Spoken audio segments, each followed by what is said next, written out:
जादू वाला घास का लहंगा। एक दिन प्रिया अपने लिए घास का ड्रेस बना रही थी। वो जंगल से नए नए घास चुनकर लाया करती थी और अपने लिए घास का ही ड्रेस बनाया करती थी। तभी एक दिन प्रिया की सास उर्मिला उससे कहती है, अरे प्रिया बहू, कब तक तू ऐसे घास वाली ड्रेस पहनती रहोगी? गली मोहल्ले के लोग मेरा मजाक उड़ाते हैं।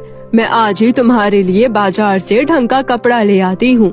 कम से कम बाहर निकलने के लिए तेरे पास अच्छे कपड़े तो होने चाहिए ना? नहीं माँ जी ये घास वाले ड्रेस से हमारी आदिवासी संस्कार झलकते हैं। माँ जी ये तो हमारी पुरानी परंपरा है जो सदियों से चली आ रही है। माँ जी मुझे नौकरी करने के लिए कहीं बाहर जाने की जरूरत नहीं है। मैं घर बैठी भी पैसे कमा सकती हूँ। बहू, तू घर बैठे पैसे कैसे कमा लेगी? तू तो ज्यादा पढ़ी लिखी भी नहीं है। तुझे बाहर किसी के घर जाकर झाड़ू पोछा करना होगा। तभी प्रिया का पति विकास वहाँ पर आता है और अपनी माँ से कहता है, अरे माँ, आपको पता है प्रिया बहुत अच्छे कपड़ा सिलना जानती है। ये लड़के और लड़कियाँ दोनों का ड्रेस बना सकती है। माँ, मेरे लिए भी प्रिया ने कपड़े सिले थे जब मेरा जंगल में एक्सीडेंट हुआ था। विकास एक प्राइवेट इंजीनियर था और वो अपनी गर्मी की छुट्टियों में दोस्तों के साथ कुछ दिन के लिए जंगल की सैर पर गया था। वहाँ विकास का एक्सीडेंट हो गया था और वो पहाड़ों से गिरता हुआ आदिवासी बस्ती में आकर गिरा था और अपने दोस्तों से बिछड़ गया था। उसी समय प्रिया के पिता दिनेश की नजर विकास पर पड़ी और वो विकास को उठाकर अपने घर ले आए। तब प्रिया ने विकास की बहुत सेवा की और उसे जड़ी बूटी दवाइयों से ठीक कर देती है। उस हादसे में विकास के कपड़े बुरी तरीके से फट गए थे। तभी प्रिया ने विकास के लिए सिलाई मशीन पर नए कपड़े सिले थे।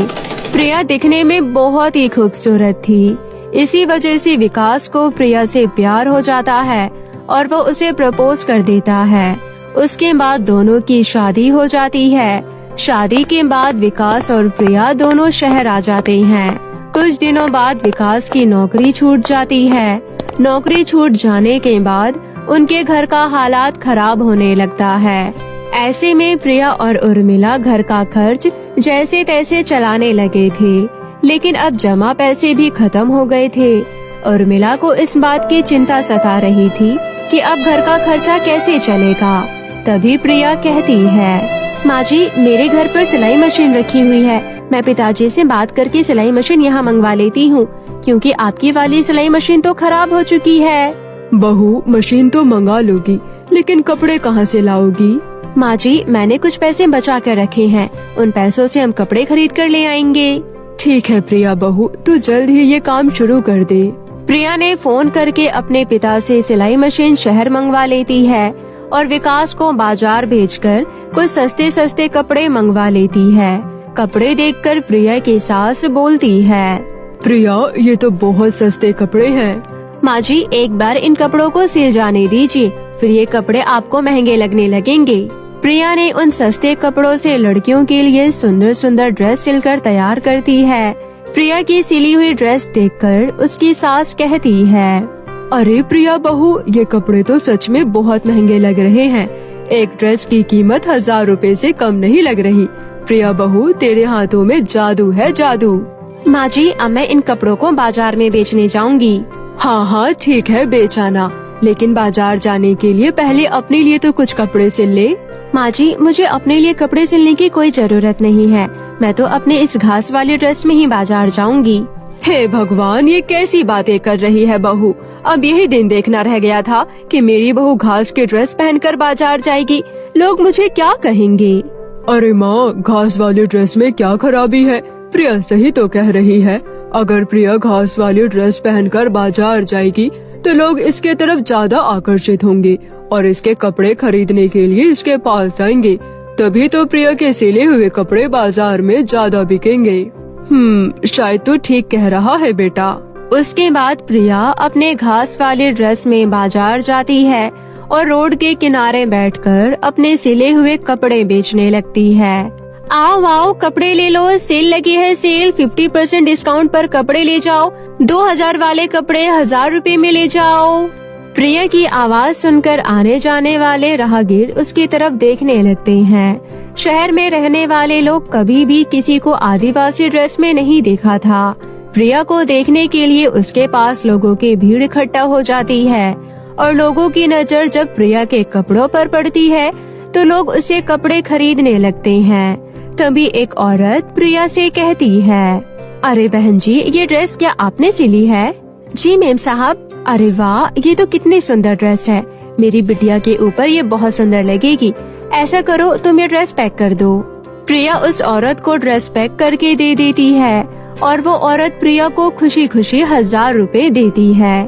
थोड़ी ही देर में एक लड़की आती है और प्रिया की सिली हुई ड्रेस देखकर कहती है, अरे ओ घास वाली, ये लो 1000 रुपए और मुझे ये ड्रेस पैक कर दो। जी मैडम, ये लीजिए आपकी ड्रेस। ऐसी ही एक एक करके प्रिया की सारी ड्रेस बिक जाती है। प्रिया के बिजनेस का पहला दिन बहुत ही अच्छा रहा और वो खुशी खुशी पैसे लेकर घर आ जाती है। प्रिया को देखकर उसकी सास कहती है, अरे प्रिया बहू, तुम खाली हाथ आई हो, तेरी सारी ड्रेस कहाँ गई? माँ जी, वो सारी ड्रेस तो बिक गई। क्या सारी ड्रेस बिक गई?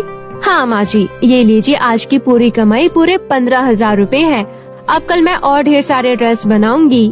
दूसरे दिन प्रिया लड़कों के लिए शर्ट और पैंट सिलती है और उन कपड़ों को लेकर बेचने के लिए बाजार जाती है। दूसरे दिन भी प्रिया अपने घास वाले ड्रेस में थी। उस दिन भी उसे देखने के लिए लोग इकट्ठे हो जाते हैं। तभी एक लड़का प्रिया के पास आता है और प्रिया से कहता है, अरे वाह, शर्ट और पैंट आप ये सब भी सिलती हो? हाँ भाई साहब, मैं छोटे बच्चों के भी कपड़े सिलती हूँ। अच्छा ठीक है, आप मेरे लिए ये शर्ट और पैंट पैक कर दो। इन्हें ले जाकर अपने पिताजी को दिखाऊंगा। मेरे पिताजी की कपड़ों की फैक्ट्री है। अगर उन्हें आपके सिले हुए कपड़े पसंद आ जाएंगे तो आपको उनके फैक्ट्री में काम भी मिल जाएगा। ठीक है, ये लीजिए आपके कपड़े। ये लीजिए आपके पूरे 1000 रुपए और आप मेरा कार्ड भी ले लीजिए। कल सुबह आप मेरे नंबर पर कॉल कर लेना। उस दिन भी प्रिया के सारे कपड़े फटाफट बिक जाते हैं। प्रिया पैसे लेकर घर आ जाती है। घर आकर प्रिया विकास और अपनी सास को सारी बात बताती है। प्रिया की बातें सुनकर उसकी सास कहती है, अरे वाह प्रिया बहू, तुझे तो अब शहर के लोग पहचानने लगे हैं और अब तुझे फैक्ट्री में काम भी मिल जाएगा। हाँ माँ जी, ये सब आपकी आशीर्वाद से हुआ है। प्रिया बहू, अब तो तुम अपने लिए कुछ कपड़े सिल लो। माँ जी, लोग मुझे घास वाले कपड़ों से ही पहचानने लगे हैं और मेरी इसी ड्रेस की वजह से लोग मेरे पास आते हैं और मेरे सिले हुए कपड़े खरीद कर ले जाते हैं। फिर इस घास वाले ड्रेस में क्या बुराई है? ठीक है प्रिया बहू, जैसा तुझे अच्छा लगे। दूसरे दिन प्रिया उस लड़के के दिए हुए नंबर पर फोन करती है और वो लड़का कहता है, हाँ बहन जी, मेरे पिताजी को आपकी सिली हुई ड्रेस बहुत पसंद आई है। आप मेरे पिताजी से मिलने उनके ऑफिस चली जाओ, मैं आपसे वहीं पर मिलूंगा। प्रिया उस लड़के के पिताजी से मिलने के लिए ऑफिस चली जाती है। प्रिया अपना घास वाली ड्रेस ही पहनी हुई थी। ऑफिस के सारे लोग बस प्रिया को ही देखे जा रहे थे। तभी वो लड़का प्रिया के पास आता है और प्रिया से कहता है, हाय, मेरा नाम रोहन है और ये मेरे पिताजी का ऑफिस है। चलो आपको मैं अपने पिताजी से मिलवाता हूँ। मोहन प्रिया को अपने पिताजी से मिलवाता है। मोहन के पिताजी प्रिया को अपने कंपनी में ड्रेस डिजाइनर का काम दे देते हैं। प्रिया एक ड्रेस डिजाइनर बन चुकी थी। अब हर रोज ऑफिस में आया करती और मन लगाकर काम किया करती थी।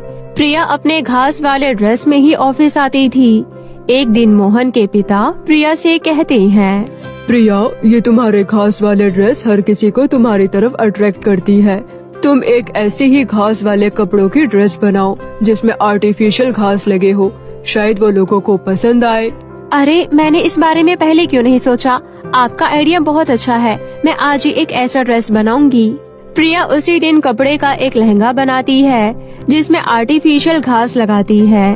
प्रिया का वो लहंगा जब बाजार में आता है तो लोग खरीदने के लिए टूट पड़ते हैं। मुझे ये लहंगा चाहिए।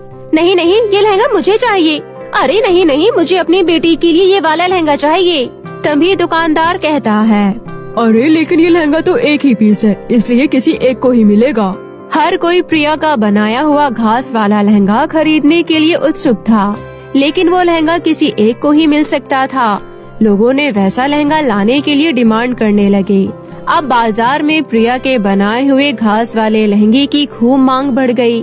प्रिया के पास अब हजारों लहंगे बनाने का ऑर्डर आ गया था। प्रिया दिन रात मेहनत करके लहंगा सिलने लगी। ये बनाने का ऑर्डर आ गया था। प्रिया दिन रात मेहनत करके लहंगा सिलने लगी। तभी मोहन के पिता प्रिया से कहते हैं, प्रिया, तुम्हारी वजह से कंपनी का लाखों का प्रॉफिट हुआ है। इस वजह से कंपनी ने तुम्हारी सैलरी बढ़ाकर पूरे 90,000 रूपए कर दिए हैं। प्रिया घर आकर ये खुशखबरी अपनी सास उर्मिला और विकास को बताती है। तभी विकास प्रिया से कहता है, प्रिया, शहर में जिसे देखो तुम्हारे सिले हुए घास वाले ड्रेस पहनकर घूम रहे हैं। मैंने तो ये कभी सोचा भी नहीं था कि तुम्हारी ये ड्रेस इतनी स्टाइलिश बन जाएगी। हाँ प्रिया बहू, अब तो मुझे भी तुम्हारी ये घास वाली ड्रेस अच्छी लगने लगी है। विकास, अब तुम्हें भी मेरे कामों में मदद करनी होगी। प्रिया, लेकिन मैं तुम्हारी कैसी मदद कर सकता हूँ? मुझे तो सिलाई आती ही नहीं है। तुम्हें सिलाई करने की कोई जरूरत नहीं है। मैं सोच रही हूँ कि क्यों ना अपनी खुद की कपड़ों की फैक्ट्री खोल ले। हाँ, ये तो तुमने अच्छा सोचा है प्रिया, लेकिन इसके लिए हमें बहुत पैसों की जरूरत पड़ेगी।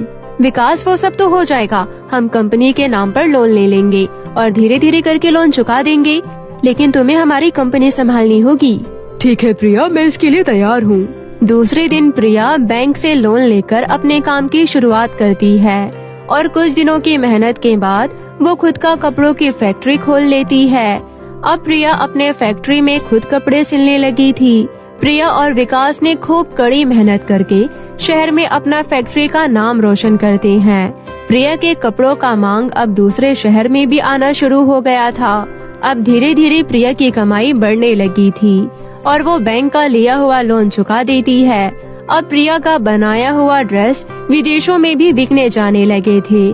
तभी विकास प्रिया से कहता है, प्रिया, तुम्हारे मेहनत के कारण आज तुम्हारा नाम विदेशों में भी रोशन हो गया है। विकास, ये सब मैं अकेले नहीं कर पाती। मेरे इस काम में तुमने और माँ जी ने मेरा बहुत साथ दिया। मैं आज जो कुछ भी हूँ तुम्हारी और माँ जी के आशीर्वाद से हूँ। प्रिया ने अपनी मेहनत के बल से अपना नहीं बल्कि अपने परिवार को मुश्किल समय से बाहर निकाला और अपना नाम रोशन की।